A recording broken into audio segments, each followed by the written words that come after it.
I, 22M, am currently in my final year of college majoring in computer science. I've always been the responsible one in my family, working hard to maintain good grades and even securing a partial scholarship. My relationship with my parents has been strained for as long as I can remember, mainly because I've never quite fit into their idea of the perfect son. Growing up, our house was always filled with tension. My dad, Norman, 52M, is a high school teacher who always dreamed of being a successful businessman. He projects those unfulfilled ambitions onto his children, especially my older brother, Matthew, 28M. My mom, Linda, 50F, is a nurse who works long hours and tends to avoid conflict, often siding with my dad to keep the peace. Matthew has been the golden child for as long as I can remember. He's charming, outgoing, and has always known how to manipulate our parents. Despite dropping out of college after 2 years and bouncing between dead-end jobs, they've always made excuses for him and bailed him out of every mess he's created. I still remember the day Matthew dropped out of college. He came home unexpectedly in the middle of the semester, claiming that college wasn't for him and that he had a big opportunity in sales. My parents were initially upset, but within a week, they were praising his entrepreneurial spirit and talking about how college isn't for everyone.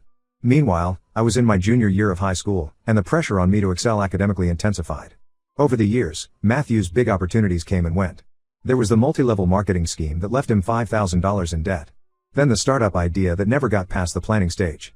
Each time, my parents would bail him out or make excuses. He's just finding his path, they'd say. Or, at least he's trying new things. In contrast, I've worked part-time jobs since high school. I started as a cashier at a local grocery store, then moved on to tutoring younger students in math and science. Every summer, I'd take on extra hours or find internships related to my field. It wasn't easy balancing work and school, but I managed to save up $25,000 for my post-graduation plans. This money means everything to me. It's my ticket to a future where I'm not dependent on anyone. My parents know about this savings, and I've always suspected they saw it as a potential resource to exploit for Matthew's benefit. There have been hints over the years. Comments about how I'm so good with money and how it's important to help family. I brushed these off, never thinking they'd actually expect me to hand over my hard-earned savings. Last week, my parents sat me down for a family meeting in our living room. The same living room where we've had countless arguments about Matthew's behavior, where I've sat through lectures about supporting your brother and being a team player. I should have known something was up when I saw the serious looks on their faces. They informed me that Matthew had finally agreed to go to rehab for his drug addiction. This wasn't entirely surprising. Matthew's drug use had been an open secret in the family for years. It started with marijuana in high school, escalated to party drugs in college, and had recently spiraled into harder substances. I was initially relieved, thinking he was finally getting the help he needed. But then came the kicker, they expected me to pay for it. The rehab program they'd chosen cost $30,000, and they wanted my entire savings plus an additional $5,000 I'd have to come up with somehow. They had brochures spread out on the coffee table, talking about the facility's high success rate and how it was the best chance for Matthew to turn his life around. I was shocked. When I refused, my dad got angry, his face turning red like it always does when he's upset. He started pacing the room, gesticulating wildly as he talked about family loyalty and responsibility. My mom started crying, dabbing at her eyes with a tissue as she pleaded with me to be a good brother. They accused me of being selfish and not caring about family. My dad even threatened to cut me off completely if I didn't agree, saying I'd no longer be welcome in their home. They said Matthew's future was more important than my little savings and that I could always make more money later. I couldn't believe what I was hearing. I told them that I'd worked hard for that money and had plans for my future too. I wanted to use it for a deposit on an apartment in the city where I'm hoping to work after graduation, and to have a financial cushion as I start my career. My mom then pulled the family comes first card, while my dad implied that if anything happened to Matthew because he couldn't go to rehab, it would be my fault. The manipulation was intense. I felt cornered and overwhelmed, memories of similar situations from my childhood flooding back. Times when I was made to give up things for Matthew, whether it was a toy he wanted or attention from our parents. But this was different. This was my future they were asking me to sacrifice. I asked them why they couldn't pay for it themselves, and they said they'd already spent too much on Matthew's previous attempts at getting clean. Apparently, there had been outpatient programs and counseling sessions that I hadn't even known about. They also mentioned that they'd taken out a second mortgage on the house to cover some of Matthew's debts I later found out were a mix of unpaid rent, maxed out credit cards, and money owed to some questionable individuals. I stood my ground and refused. My parents were furious. My dad's face turned an even deeper shade of red, and he slammed his hand on the coffee table, causing the rehab brochures to scatter across the floor. My mom's quiet sniffling turned into full-blown sobs.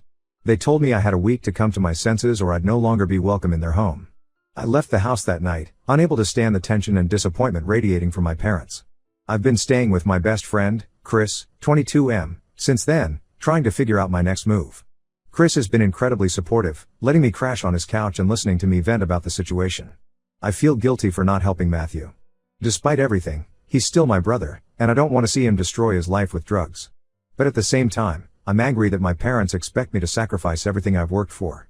They've enabled his behavior for years, always finding excuses for his failures and bailing him out of every bad situation. And now they want me to clean up the mess they've helped create. I'm torn between standing my ground and giving in to keep the peace. I don't want to lose my family, but I also don't want to give up my hard-earned savings and future plans. The thought of going back to square one financially, especially in this economy, terrifies me. But the thought of being cut off from my family, despite our issues, is equally daunting. I've tried talking to a few friends about this, but it's hard for them to understand the complexity of the situation. Some think I should help because it's family, while others are outraged on my behalf. None of their advice feels quite right for my situation. I'm also worried about what will happen to Matthew if he doesn't get help. But is it really my responsibility to sacrifice my future for his? Haven't I already sacrificed enough over the years, always taking a backseat to Matthew's needs and dramas? As the deadline my parents gave me approaches, I find myself losing sleep, constantly turning the situation over in my mind. Am I wrong for refusing to pay for Matthew's rehab? Am I being selfish, or am I finally standing up for myself? How do I navigate this without completely destroying my relationship with my family? Any advice would be appreciated because right now, I feel completely lost. Update 1. It's been about 2 months since my last post, and a lot has happened. I want to thank everyone for their support and advice. It really helped me navigate through some tough decisions. After I refused to pay for Matthew's rehab, things got pretty intense. My parents alternated between guilt-tripping and threatening me. They would call multiple times a day, leaving voicemails that ranged from tearful pleas to angry tirades. My mom would text me Bible verses about the importance of family and forgiveness. My dad, on the other hand, sent lengthy emails detailing all the ways I was disappointing the family and throwing away my brother's last chance at recovery. The situation escalated when they showed up at my college campus. I was leaving the computer science building after a late-night study session when I saw them waiting by my car. My mom was crying, and my dad looked furious. They tried to corner me, causing a scene that was both embarrassing and frightening. I had to involve campus security to escort them off the premises. The incident left me shaken and even more resolved to maintain my boundaries. Matthew, on the other hand, started calling and texting me nonstop. Sometimes he'd beg for help, claiming he was ready to change and that I was his only hope. Other times, he'd curse me out for abandoning him and the family. The mood swings were dramatic and unpredictable. One particularly disturbing message from Matthew said, "If anything happens to me, it's on you." It was emotionally draining, to say the least. About 3 weeks after my initial post, I received a call from my Aunt Lisa, 46F, my mom's younger sister. She wanted to meet up and talk. I was hesitant at first, worried that my parents had put her up to it, but I agreed to meet her in a public place, a small cafe near my college. To my surprise, Aunt Lisa was actually on my side. Over coffee, she revealed some family history I wasn't aware of. Apparently, my parents had done something similar to my cousin Jack, 31M, years ago. When Jack was struggling financially after losing his job during the 2008 recession, my parents pressured him to sell his car to help Matthew pay off some gambling debts.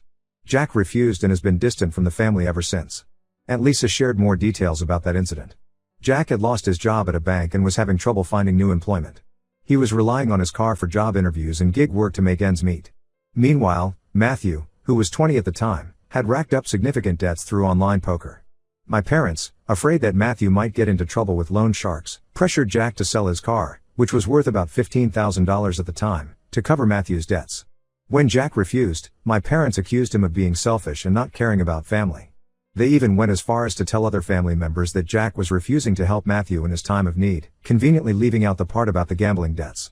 This led to Jack being ostracized from many family events. This information made me realize that my parents' behavior was part of a long-standing pattern.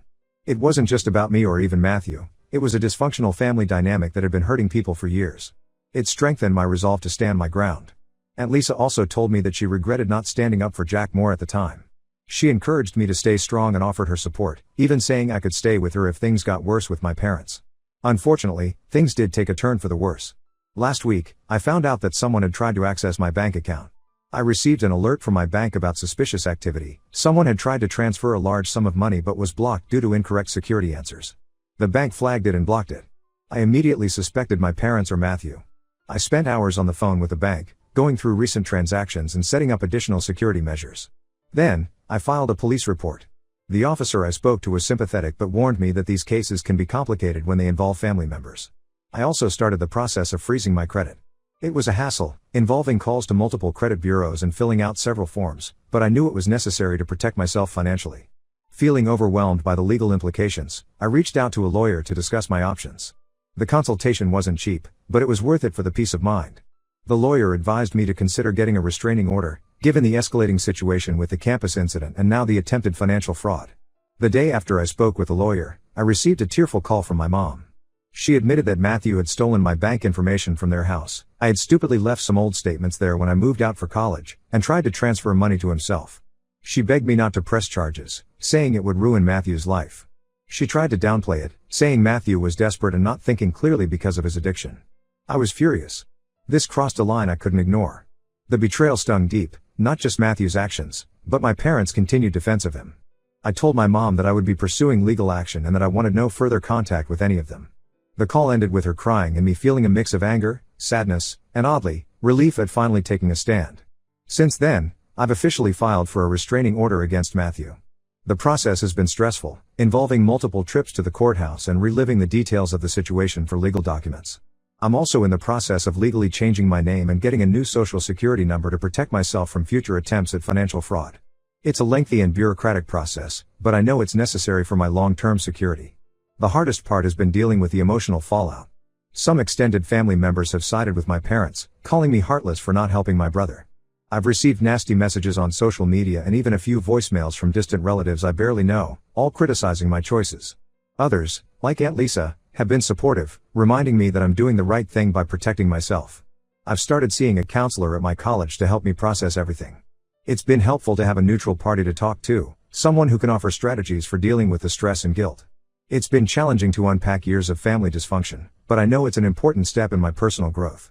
For now, I'm focused on finishing my degree and securing a job for after graduation. I've been throwing myself into my studies, partly as a distraction and partly because I know my education is my ticket to a better future. I'm also looking into affordable housing options, as I can't stay with my friend Chris indefinitely. It's daunting to think about starting my adult life without the safety net of family, but I'm trying to stay positive. This whole situation has been a harsh lesson in setting boundaries and standing up for myself. It's not easy, and there are days when I second-guess my decisions. But deep down, I know it's necessary for my own well-being and future. I'm learning that sometimes, the healthiest thing you can do for yourself is to step away from toxic situations, even when those situations involve family.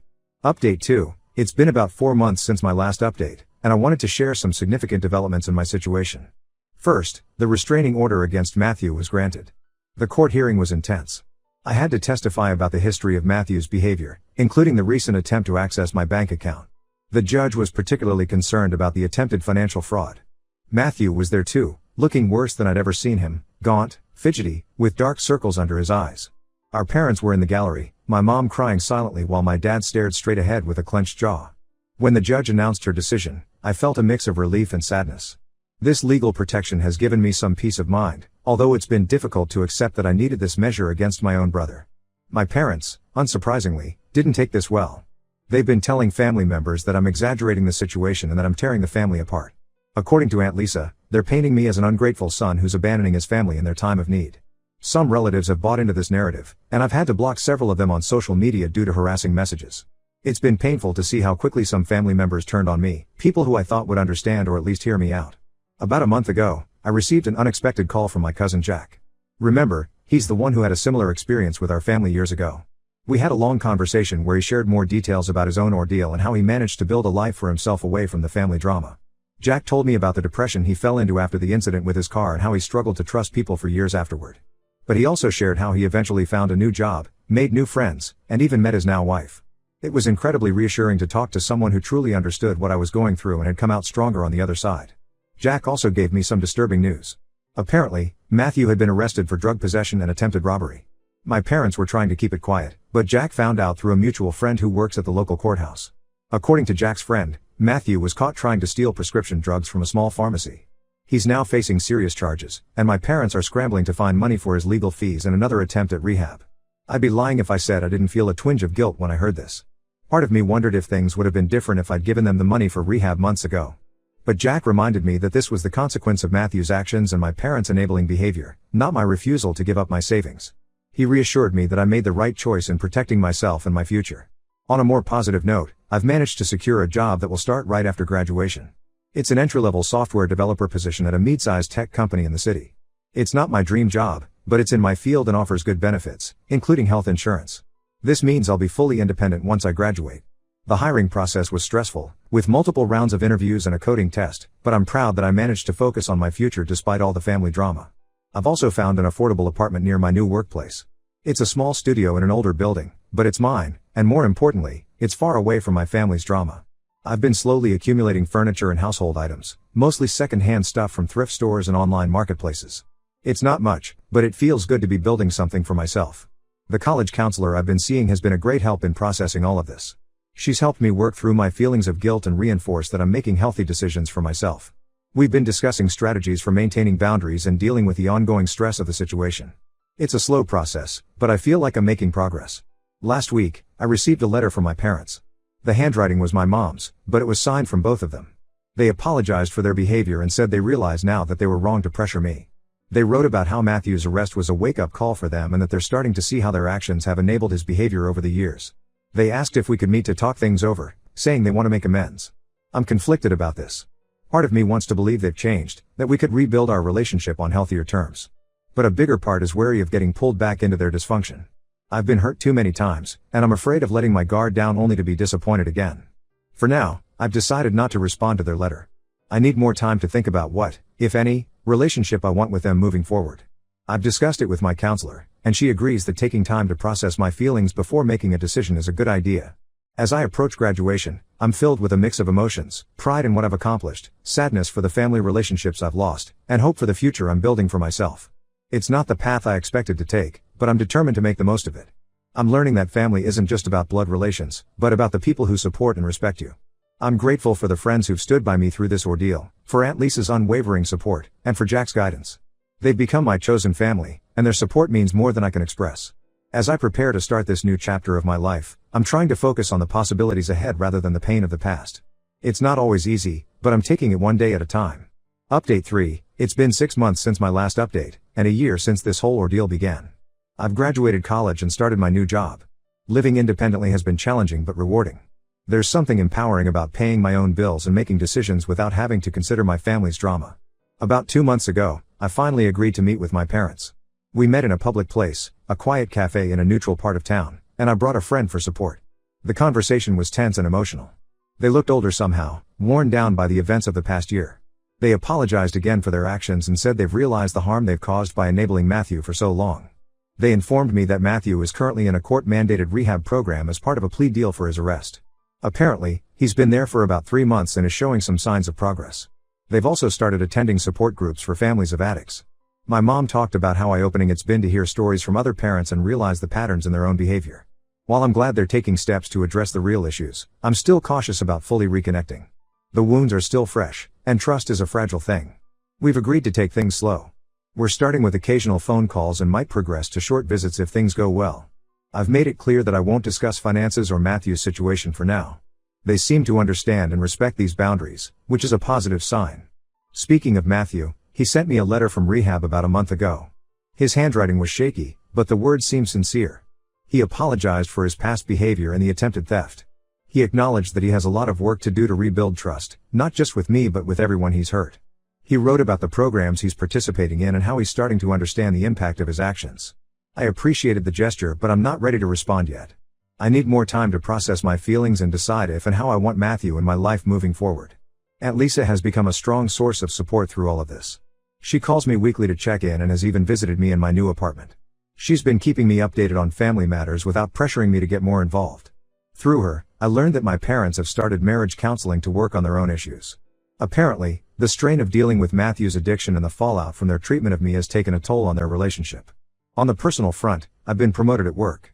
It came as a surprise. I've only been there for a few months, but apparently, I impressed my superiors with my dedication and quick learning. The added responsibility is stressful, but I'm proud of my progress. The promotion came with a small raise, which has helped ease some of my financial stress. I've also started dating someone, Olivia, 23F, who I met through a coworker. She's been understanding about my family situation. I was nervous about telling her everything, afraid it might scare her off, but she's been incredibly supportive. She comes from a close-knit family herself and has been patient with my trust issues and occasional mood swings. I still have moments of doubt and sadness about how things turned out with my family. Holidays are particularly tough. Thanksgiving was hard. I ended up spending it with Olivia's family, which was nice, but also a stark reminder of what I've lost. Christmas is coming up, and I'm still not sure how I'll handle it. But overall, I'm at peace with my decisions. I'm learning that it's okay to prioritize my own well-being and that setting boundaries doesn't make me a bad person. I'm also learning that healing isn't linear. Some days are easier than others, and that's okay. As I move forward, I'm cautiously optimistic. I'm open to healing family relationships, but only if it doesn't come at the cost of my own mental health and stability. For now, I'm focusing on building the life I want for myself, one day at a time. I'm proud of how far I've come, and while the future is uncertain, I feel better equipped to handle whatever comes my way.